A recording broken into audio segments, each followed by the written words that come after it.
Bismillahirrahmanirrahim. Assalamualaikum warahmatullahi wabarakatuh. Selamat pagi, salam sejahtera bagi kita sekalian. Jumpa lagi dengan Aang Munawar yang selalu memberikan inspirasi tanpa konspirasi. Hari ini saya akan membahas masalah-masalah yang berhubungan dengan ekonomi. Dan saat ini memang sangat hangat dibicarakan karena berhubungan dengan masalah keseluruhan dan ada kesulitan di tahun 2023 ini. Nah, kalau kita lihat bahwa semenjak 2 tahun terakhir, isu yang jadi perhatian utama masyarakat dunia diantaranya adalah bahwa pertama mengenai COVID. Ya, setelah COVID, lainnya adalah masalah kemiskinan, pengangguran, kriminalitas, dan keuangan. Dan pada saat itu di awalnya adalah tahun 2020 semenjak September ini inflasi ini belum menjadi isu utama. Namun demikian terus bergerak ya, isu COVID-nya terus menurun dan terus mengalami perbaikan di setiap negara, maka tentu saja permasalahan yang terjadi adalah justru inflasi.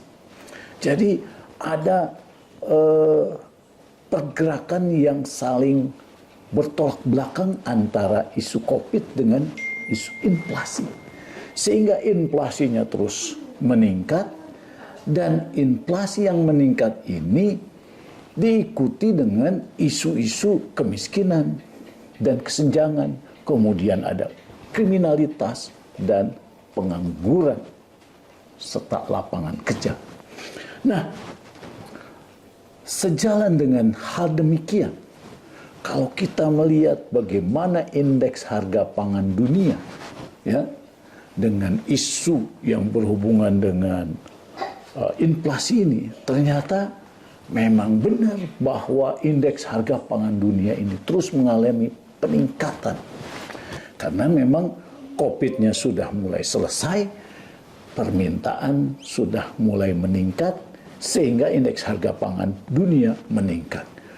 Saat permintaan meningkat, berarti pergeseran kurva demand bergerak ke kanan tidak diikuti dengan pergerakan produksi atau penawaran. Karena apa? Karena saat itu banyak perusahaan-perusahaan yang mengalami layoff, kemudian sehingga masih perlu waktu. Dan apalagi mulai di bulan Februari ini terjadi perang antara Rusia dengan Ukraina, sehingga mulai disitulah indeks harga pangan dunia terus meningkat, dan mulai di bulan Juni sampai ke Agustus menurun kembali karena memang dengan adanya peningkatan harga ini menurunkan permintaan. Nah, kemudian kalau kita lihat pangan ini ada pemicunya, yaitu pada saat kalau harga pupuk ya, jadi Indonesia merupakan negara terbesar penghasil CPO dan perkebunan, komoditas perkebunan lainnya serta bahan pangan ini tentu saja menggunakan pupuk, dan ternyata indeks harga pupuk global ini terus mengalami peningkatan. Kita melihat mulai bulan Januari, Mei di tahun 2021, kemudian di Januari 2022 terus meningkat. Sehingga tentu saja harga pupuk ini di seluruh dunia meningkat lebih dari 100%. Ya. Nah, apa akibatnya dengan peningkatan harga-harga ini? Ada 10 negara dengan tingkat inflasi tahunan tertinggi di dunia, yaitu Zimbabwe, Lebanon, Suriah, Sudan, Venezuela, Turki, Argentina, Sri Lanka, Iran, dan Suriname. Alhamdulillah Indonesia tidak termasuk ke dalamnya. Nah kemudian kalau kita melihat lagi merujuk dari indikator, ya, indikator dunia ini diantaranya bagaimana perkembangan ekonomi di Amerika. Di Amerika inflasi tahunan Amerika ternyata terus mengalami peningkatan, bahkan di akhir bulan Oktober ini hampir menyentuh 10%, ya. Sehingga kita melihat bahwa perekonomian di Amerika ini mengalami kesulitan, ya. Artinya harga-harga yang meningkat, terutama harga energi yang meningkat dan juga bahan pangan. Nah, kemudian kita melihat juga bagaimana inflasi tahunan Inggris yang mengalami peningkatan yang cukup besar, ya. Sehingga kita melihat bahwa Inggris juga sudah menyentuh level di 10% inflasi. Nah, tentu saja selanjutnya adalah bahwa kalau kita melihat inflasi di Indonesia, nampaknya inflasi di Indonesia ternyata masih di bawah inflasi yang ada di Amerika maupun yang ada di Inggris, sehingga levelnya di bawah 6% di akhir September kemarin. Nah, selanjutnya kalau kita melihat proyeksi inflasi Indonesia dan global menurut IMF, ya, bahwa tahun 2022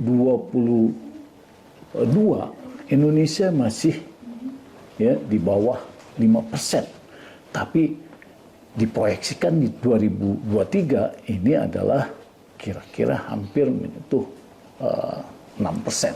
Ya. Sedangkan di negara-negara berkembang ini diproyeksikan lebih tinggi dibandingkan Indonesia, yaitu lebih dari 8%. Ya. Sedangkan di negara berkembang saat ini tahun 2022 ini menurut IMF adalah di bawah 10%. Nah, negara maju kita melihat lebih dari 7%, ya, di tahun 2022, dan di tahun 2023 ini akan menurun hampir 4,5% gitu. Nah, sedangkan di secara global ini rata-ratanya adalah di bawah 9%, dan rata-rata untuk tahun 2023 adalah antara 6 ke 7%.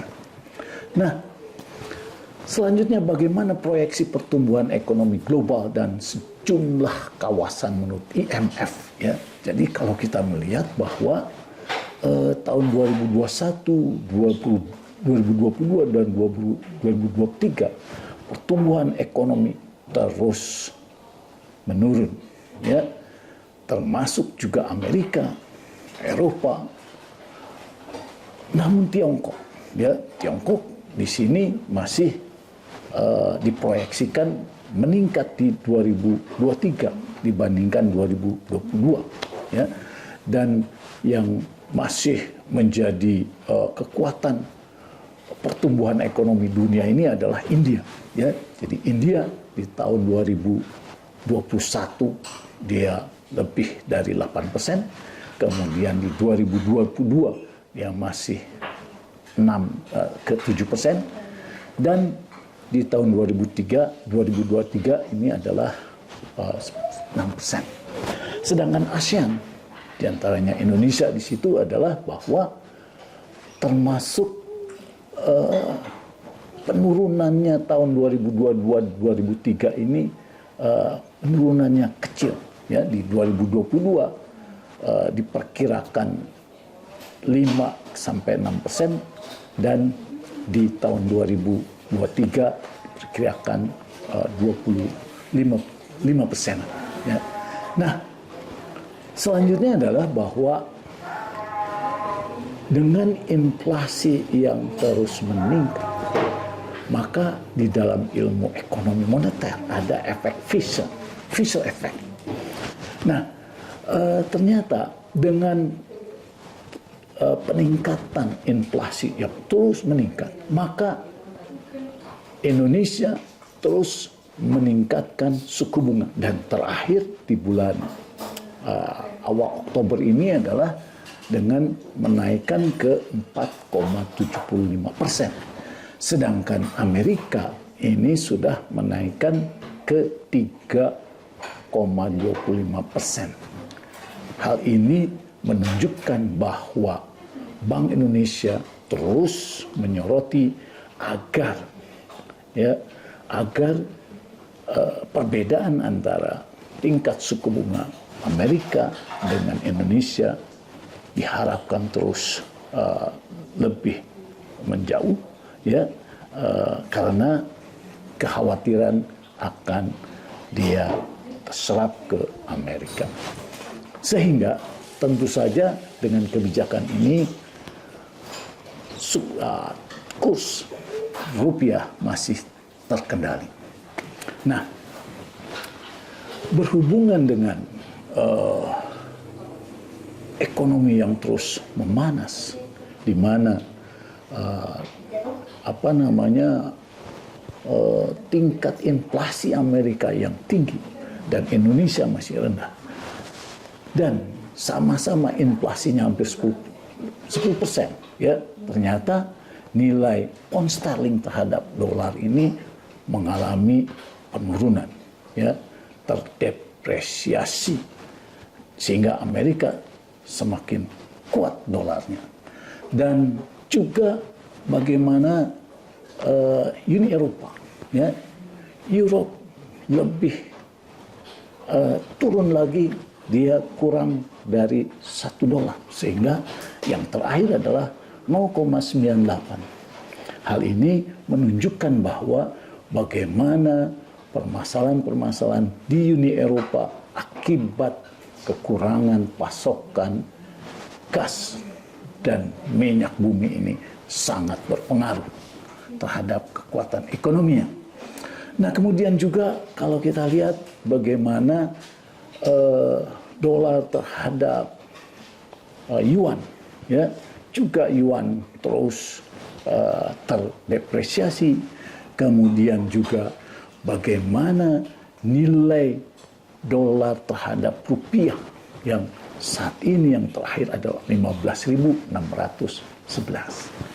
Nah, kalau kita melihat bahwa dengan terus meningkatnya bagaimana dolar yang terus menguat terhadap semua nilai mata uang, hal ini terjadi karena memang dolar itu sudah didesain di tahun 1944 mulai Bretton Woods, bahwa semua currency, semua transaksi di dunia ini menggunakan dolar, termasuk juga minyak mentah yang di Saudi Arabia, sehingga dikenal dengan petrodolar. Nah, dengan terus menguatnya dolar terhadap semua mata uang, beberapa negara sudah mulai tidak menggunakan dolar. Misalnya karena Rusia diembargo sehingga rubel, jadi transaksi untuk membeli minyak dan gas Rusia ini dengan menggunakan rubel. Nah, kemudian kita melihat bahwa menguatnya nilai mata uang Amerika terhadap semua mata uang negara, tentu saja Amerika pada akhirnya akan kesulitan di dalam hal mengekspor produk-produknya. Apalagi dengan meningkatnya nilai suku bunga Fed, berarti tingkat suku bunga kredit di Amerika juga terus meningkat. Dan hal ini tentu saja ini akan membebani harga pokok produknya, dan tentu saja kemungkinan apa yang disampaikan oleh para ekonom bahwa akan terjadi resesi baik di Amerika, kemudian di negara-negara maju. Kalau Amerika mengalami resesi, berarti permintaan produk-produk dunia juga menurun. Hal ini juga tentu saja akan memberatkan ke seluruh negara pengekspor. Nah, kalau kita lihat minyak mentah, ya, harga minyak mentah, tentunya ternyata ini terus mengalami penurunan dan baru meningkat di $100, terus mengalami penurunan karena terjadi OPEC, ya, dipaksa untuk memproduksi. Namun demikian, baru kali ini bahwa negara-negara OPEC tidak menyepakati untuk menaikkan jumlah produksinya. Amerika menginginkan adanya peningkatan jumlah produksi OPEC karena untuk menurunkan nilai tingkat inflasi di Amerika. Sedangkan negara-negara OPEC membutuhkan harga $100 ini untuk menaikkan kemampuan keuangannya di negara masing-masing. Sehingga pada saat Saudi Arabia diberikan semacam warning oleh Amerika bahwa Saudi Arabia ada konsekuensi, dan ternyata Saudi Arabia menyatakan bahwa akan terjadi jihad. Nah ini, ya. Nah, kalau kita melihat antara minyak mentah, ya, minyak bumi dibandingkan dengan minyak sawit, nampaknya harganya juga saling, ya, beriringan, ya, sehingga pada saat harga minyak ini $100, maka CPO ini juga 1.500, sehingga pada saat harga minyak mentah ini turun ke $80, bahkan turun kurang dari ini, harga minyak CPO hanya $1.009. Nah, tentu saja bagi Indonesia, ya, bagi Indonesia naiknya harga minyak dunia ini memberatkan dalam hal APBN karena kita merupakan net importer. Tetapi dengan harga $100 itu, harga CPO yang merupakan Indonesia merupakan negara terbesar produsen CPO, ini akan memberikan kebaikan, ya. Jadi kita melihat bahwa banyak yang menyampaikan bahwa perkiraan tahun 2023 di Indonesia ini gelap. Tetapi kalau kita selalu melihat dari moto dari seorang pilot penerbang, selalu dalam kegelapan ada cahaya sedikit saja, itu akan memberikan bagaimana kesulitan kegelapan ini bisa menjadi kemudahan. Nah, sekarang bagaimana dengan Indonesia sebagai negara penghasil CPO, ya, dengan biaya pupuk yang terus meningkat. Ini harus terus perusahaan-perusahaan negara maupun swasta terus berbenah dengan menggunakan pupuk organik, pupuk hayati yang merupakan hasil dari penelitian dan pengembangan PT Riset Perkebunan Nusantara.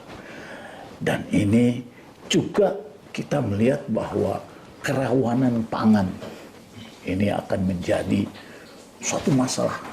Namun demikian, kita harus mulai menggunakan lahan-lahan itu dengan tanaman-tanaman umbi-umbian maupun padi untuk meningkatkan ketahanan maupun keamanan pangan di Indonesia.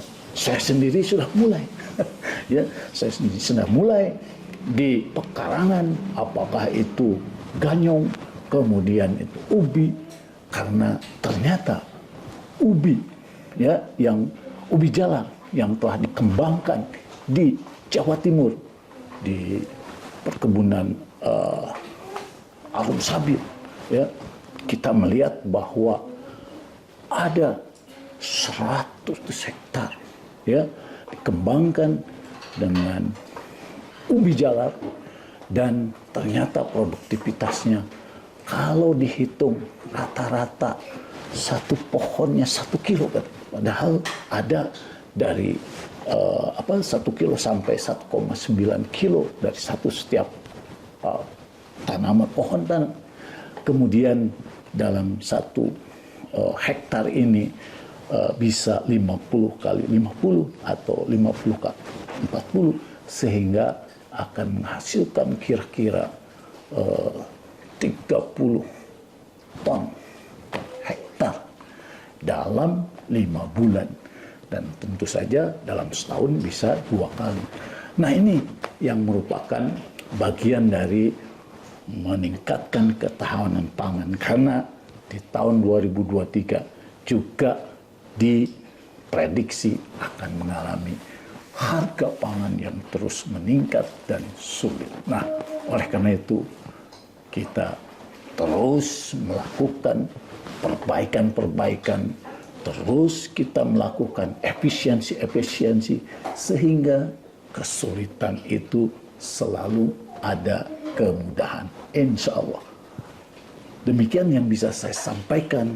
Assalamualaikum warahmatullahi wabarakatuh.